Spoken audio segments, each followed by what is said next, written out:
Hello everyone, and welcome to This Explainer. Today, we're unpacking a truly mesmerizing narrative from the Srimad Bhagavatam, specifically Canto 4, Chapter 30, which chronicles the epic journey of the Pracetas.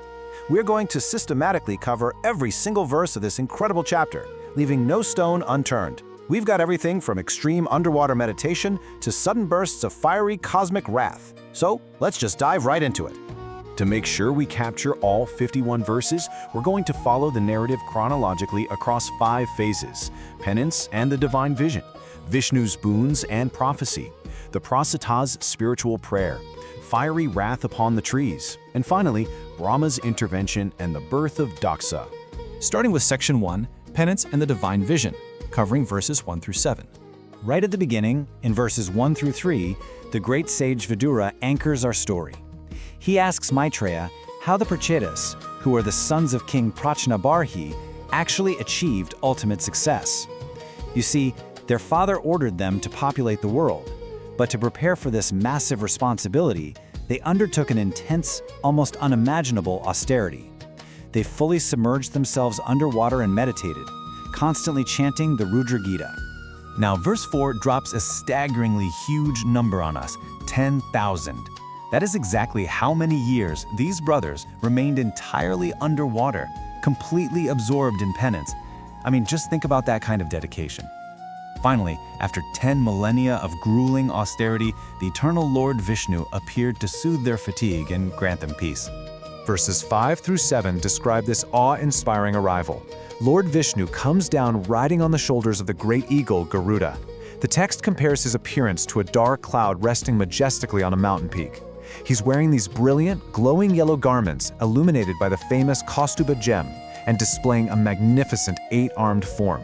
And when he speaks, his voice resonates deeply, rolling like thunder, but completely full of compassion. Moving into Section 2, Viṣṇu's boons and prophecy, which takes us through verses 8 to 20. Summarizing verses 8 through 12 and then 17 to 20, we see the sheer scale of the blessings Viṣṇu offers. He explicitly tells the Pracetas that he is most pleased by their united brotherhood. The fact that they performed this massive austerity together with zero envy among them was a huge deal. Because of this unity, he grants them immense material enjoyment for 1,000 celestial years. But here's the best part. It's essentially the ultimate win-win. He guarantees that even after all this worldly enjoyment and family life, their minds won't get entangled. Ultimately, they'll achieve complete spiritual liberation. Plus, he extends some incredible blessings to anyone who simply remembers the brothers or chants their prayers, promising them that same sense of brotherhood and peace. Tucked right in the middle there, in verses 13 through 16, Viṣṇu outlines a highly specific prophecy about a girl named Marisha. She was born to sage Kandathu and Pramaloka, but was left in the forest. Out there, she was literally nurtured by the trees themselves and nourished by the nectar of Soma, the moon god. Viṣṇu commands the brothers that they are destined to marry her. He explains that their shared virtues will make her the absolute perfect wife for all of them as they fulfill their cosmic duty to create progeny. That brings us to our longest section, Part 3, the Pracetas' spiritual prayer, spanning verses 21 to 42. In verses 21 through 26, the brothers experience something profound. Just by seeing the Lord, all their fatigue and material contamination are instantly wiped away. And what's amazing is that their immediate reaction isn't to start cheering about the 1,000 years of enjoyment they were just promised. Instead, they humbly fold their hands and offer these incredibly beautiful, faltering prayers. They address the Lord by his many holy names, Vasudeva, Krishna, Hari, praising him as the supreme, pure, and peaceful witness of all existence, beautifully adorned with lotus-like features. To explain their internal state, they use a gorgeous metaphor in verses 27 through 32, known as the Parijata analogy. The Parijata is this heavenly flower reputed to have the most exquisite nectar imaginable. The sages explain that just like a bee, having finally found that celestial Parijata flower, has zero interest in seeking out nectar from anywhere else, a soul that has directly seen the unlimited Lord has absolutely no material boons left to desire. They realized they'd reached the ultimate destination. Suddenly, asking for worldly things just felt entirely pointless. Then, in verses 33 and 34, they completely flip the script on what we usually think of as standard spiritual goals. On one hand, you have elevation to heaven. or even ultimate liberation, known as apavarga. But on the other hand, you have sādhu-saṅga, pure association with the Lord's devotees. The Pracetas emphatically declare that even a fraction of a moment's association with true, pure-hearted devotees is infinitely superior to heaven or even total liberation. So why do they value this association so highly? Well, verses 35 to 42 lay out the sheer power of it. Being around such spiritually advanced people naturally extinguishes all your material thirst. It removes enmity and anxiety from the heart. It creates a space where the Supreme Lord Narayana is constantly glorified. The brothers even point out that true devotees are so pure, they actually act to purify the holy places of pilgrimage themselves. Having realized all this, the Pracetas do something incredibly humble. They take all the pious credit they've earned from 10,000 years of underwater fasting, and they offer it entirely back to the Lord, seeking only to be aligned with His divine will. Next up is section 4, Fiery Wrath Upon the Trees. Just verses 43 through 45, but wow, a lot happens. Okay, look at how rapidly events escalate here. Lord Viṣṇu graciously accepts their prayer, says, "So be it," and departs. The Pracetas officially break their 10,000-year meditation and physically emerge from the ocean.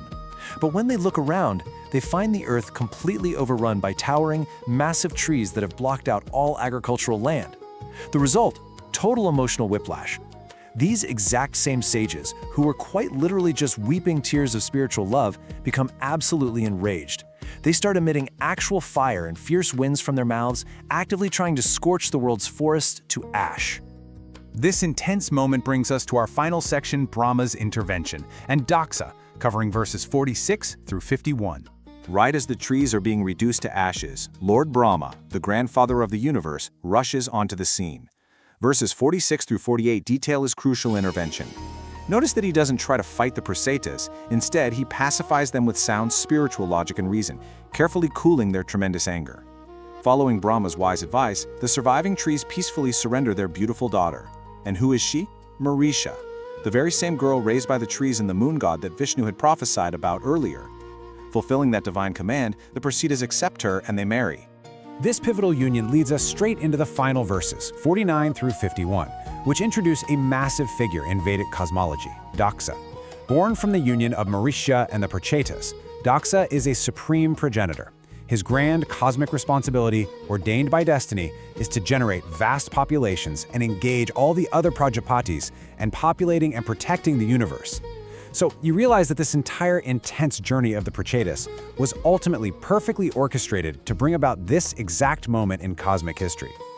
All of this leaves us with a truly fascinating question to ponder as we close out this explainer. How could deeply realized sages, who achieved the ultimate vision of God after 10,000 years of extreme penance, suddenly succumb to such destructive, fiery wrath the very moment they encountered a worldly problem? What does this stark duality teach us about human nature, our sense of duty, and the complex ongoing journey of maintaining spiritual perfection while living out in the material world? It's a brilliant paradox wrapped right inside an incredible story. Thank you so much for joining me on this deep dive into Chapter 30 of the 4th Canto. Keep exploring, keep questioning, and I'll catch you in the next explainer.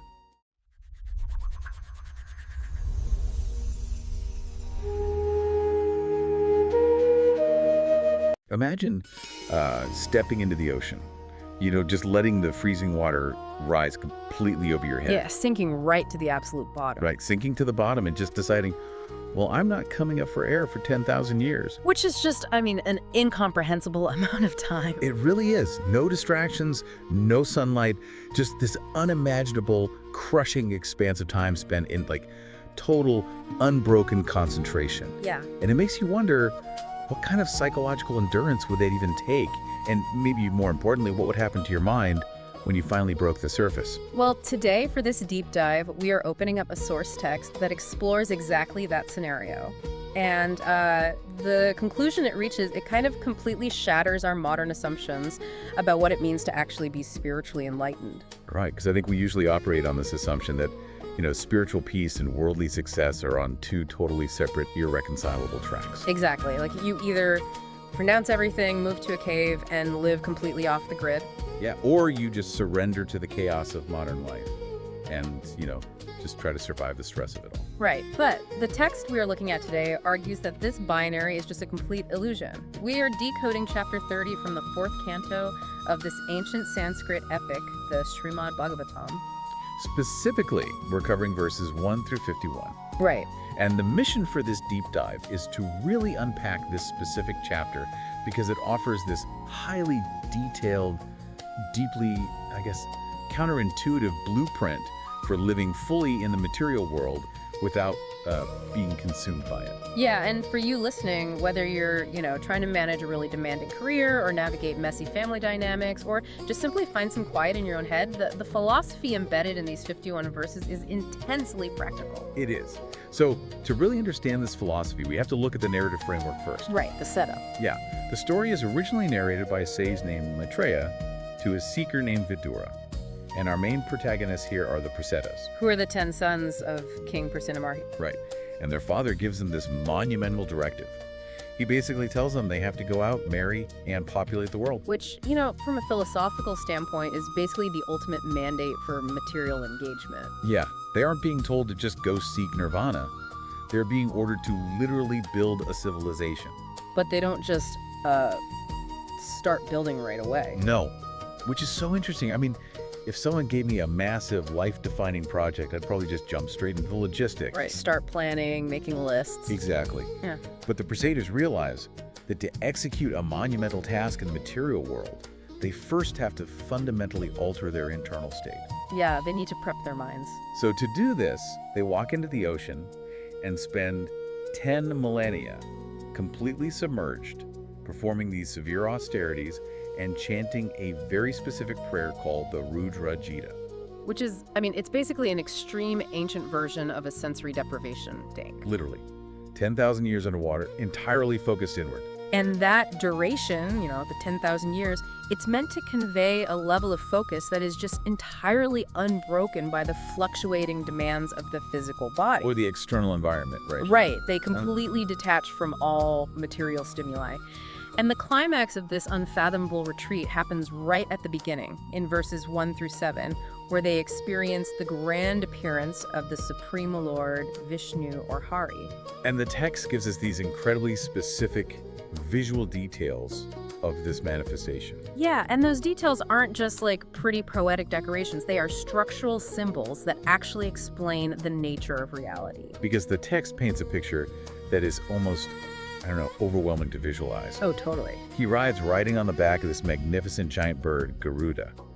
And the visual comparison the verses use is that he looked like a dark rain cloud resting on the golden peak of Mount Meru. Right. And he's wearing these brilliant yellow garments, glowing with this legendary jewel called the Kaustubha gem around his neck. Yeah, it's a very vivid image. He has 8 arms, and he's surrounded by celestial singers and demigods just filling the ocean with light and sound. I mean, think about it. It's a massive influx of sensory input after 10,000 years of complete deprivation. It is, but every single element of that imagery serves a mechanical purpose in the philosophy here. Oh, so... Take the dark cloud resting on Mount Meru. Mount Meru represents the immovable golden axis of the universe. It's complete, unshakable grounding. Yep. And then the dark rain cloud represents this dynamic, life-giving grace that moves and nourishes. Oh, wow.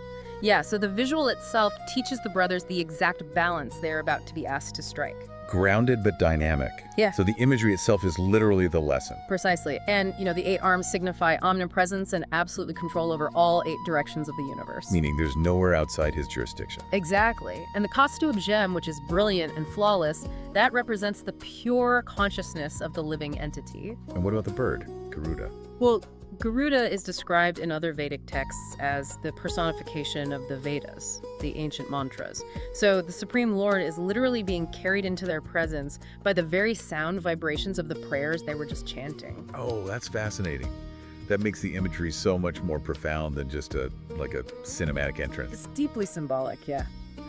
But here is where I kind of struggle with the premise a bit. Okay, what's the hang-up?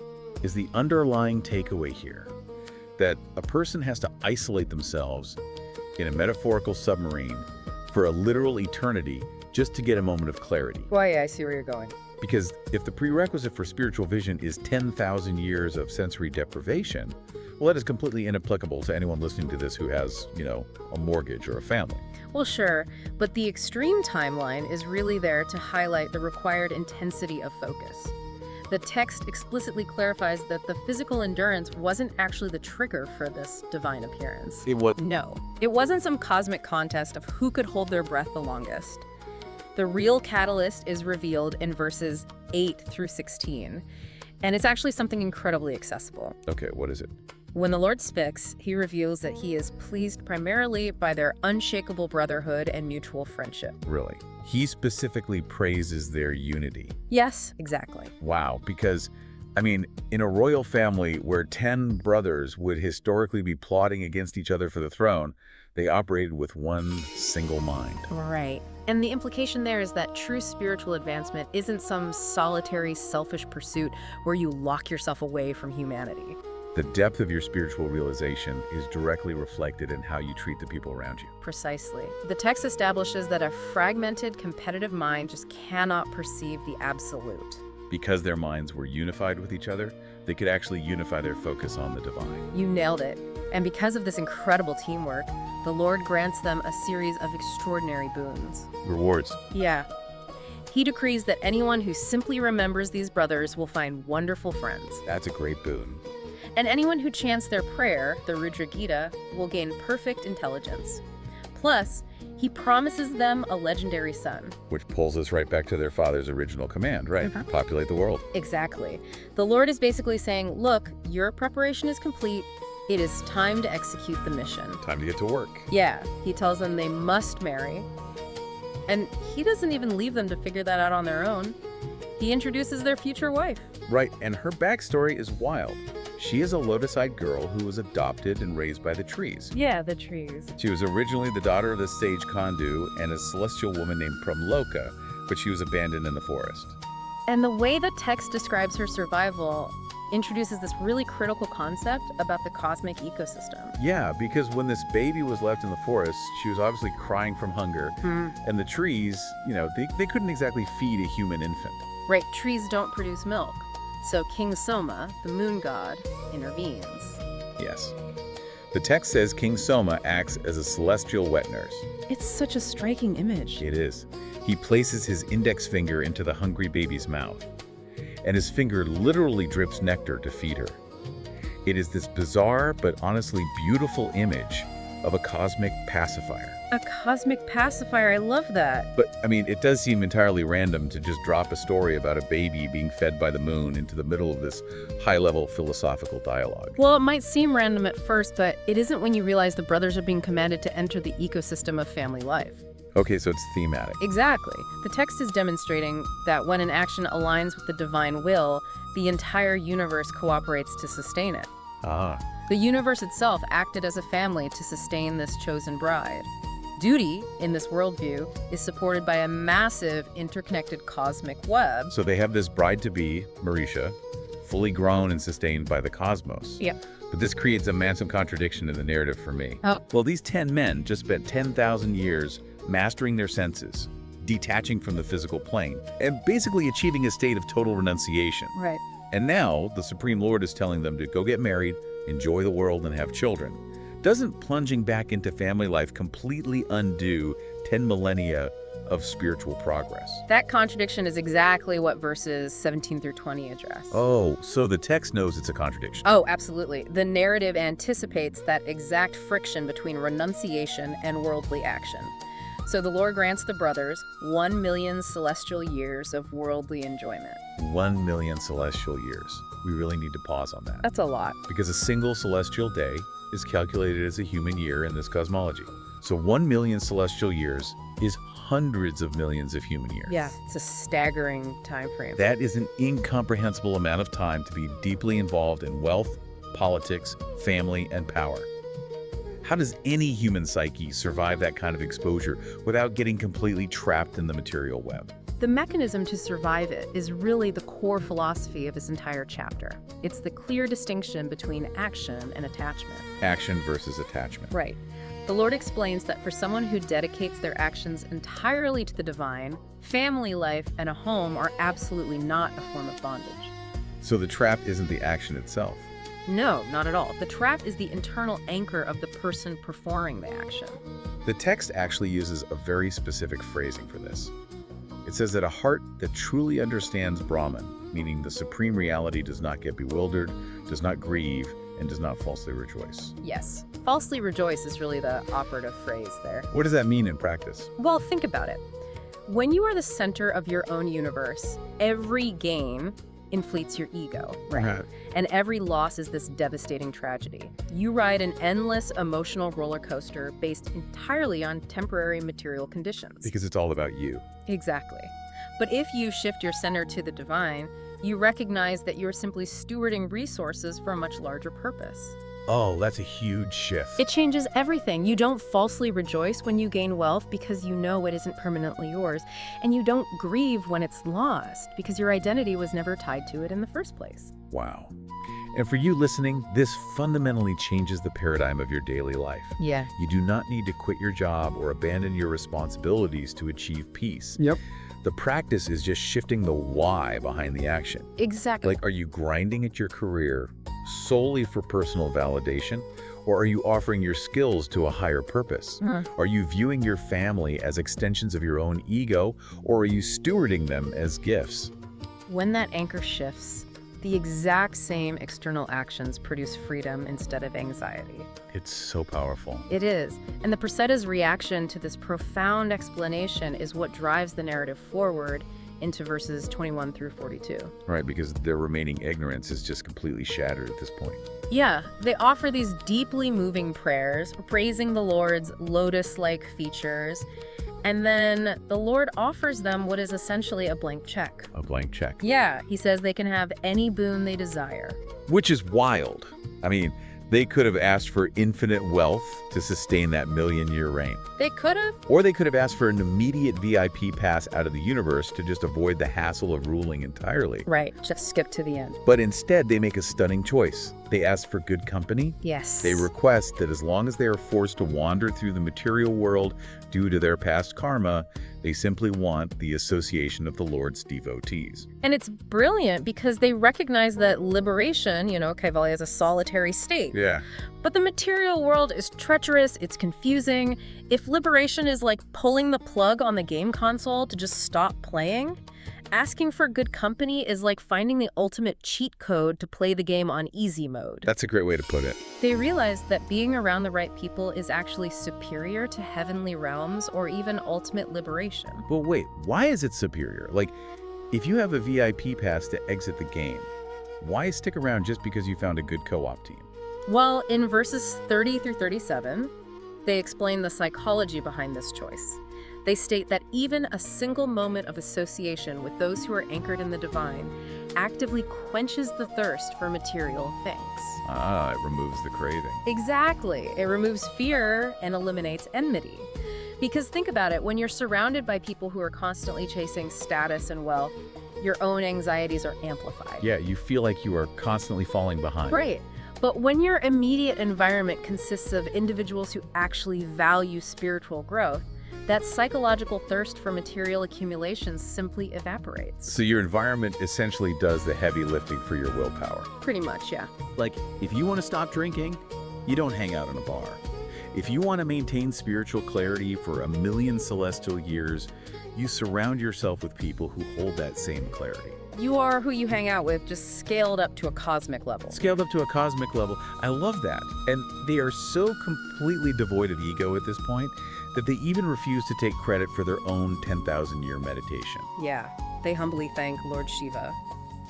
They refer to him as Bhāgavatam here for being the one who originally taught them the Rudra-gīta and introduced them to this path. Right. They offer the entirety of their severe austerities, not as like a bargaining chip to buy favor, but solely for the Lord's satisfaction. And the Lord accepts their prayers, he blesses them, and then he departs. So the 10 brothers finally emerge from the water. And after 10 millennia of perfecting their minds, seeing the divine, securing the ultimate boons, you would expect them to float out of the ocean on a cloud of perfect zen, ready to peacefully embrace their destiny. You would think so, but the narrative takes a very sharp, shocking pivot in verses 43 through 51. A huge pivot. They come out of the water and they face a completely overgrown world. Yeah, it's a mess. Because while they were submerged, the earth was just overrun by massive, towering trees. The forests have grown so thick that they are blocking out the sky, choking the earth, preventing any kind of agricultural or societal development. And these 10 enlightened, ego-free brothers, they get absolutely furious. You really do. They start shooting literal fire and wind from their mouths to incinerate the forest. I mean, it is epic, holy road rage. It really is holy road rage, and it seems like a massive regression, right? Like they just mastered their senses, and now they're burning down an entire ecosystem. Yeah, they completely lost it. But this actually represents a really profound statement about the friction between pure consciousness and heavy material inertia. How do you mean? Well, in this text's cosmology, unregulated, wild material growth represents tamas, which is ignorance and inertia. If left unchecked, the dense physical world stifles consciousness. It prevents the cultivation of a civilized, spiritually oriented society. Oh, I see. So their anger is a destructive force, but it's a required clearing of the stage. Exactly. Because you can't build a society in an impenetrable jungle. Yep. But they are taking it way too far, right? They're burning everything down. Yeah, they overcorrect. Which forces Brahma, the creator of the universe, to rush down and intervene. He basically has to do some cosmic crowd control to pacify these angry brothers. Right. Brahma mediates between the destructive force of the brothers and the overgrown inertia of the trees. He acts as the diplomat. He does. He advises the brothers to calm down, explaining that a balance is required. You cannot destroy the entire ecosystem just to build a civilization. Right. So following his mediation, the surviving trees surrender.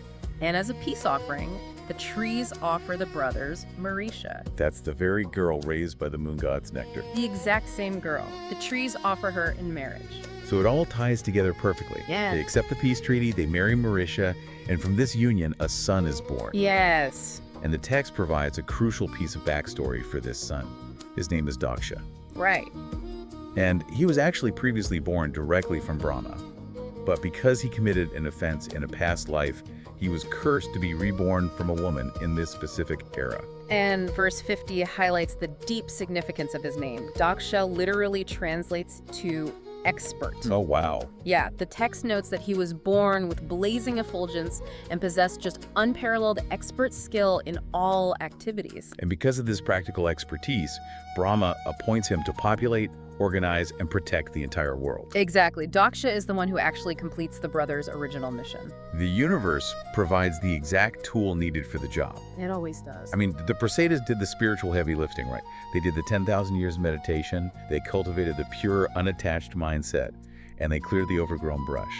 But to actually manage the intricacies of the material world, you need Daksha. You need the expert. Exactly. It really encapsulates the entire thesis of the chapter. Yeah. You need the deep, invisible roots of spiritual meditation, and you need the branching, highly skilled execution of expert activity to create a flourishing world. You literally cannot have one without the other. No, you can't.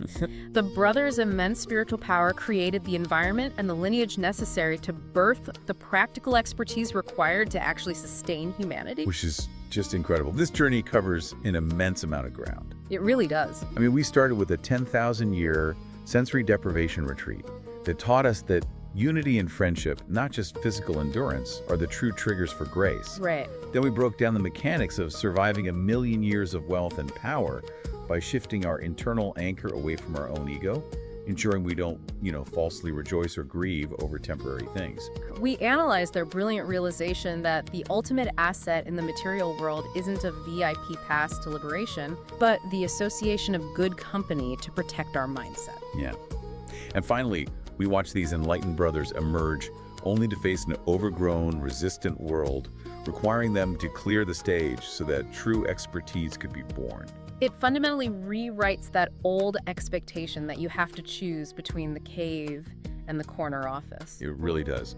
The Pracetas prove that you can be anchored in the absolute depths of spiritual reality while still operating expertly on the messy surface of the material world. And, it leaves us with a really provocative reality to consider about the nature of our own efforts. What's that? Well, the brothers spent 10,000 years purifying themselves, only to emerge into a world that had become completely overgrown with dense, impenetrable trees while they were gone. Right. They had to burn it back just to make space for Daksha to build a society. And inevitably, the world Daksha builds will eventually become overgrown again, requiring a whole new generation to clear it. So for you listening, look at your own life and the goals you are pouring your energy into. We often treat our milestones, a promotion, a finished project, a moment of peace, as final destinations. I do, yeah. But what if true expertise isn't about finally conquering the jungle once and for all? What if the reality of living in this world is just the endless cyclical practice of clearing the brush in your own mind, over and over again, making space for whatever needs to be born next?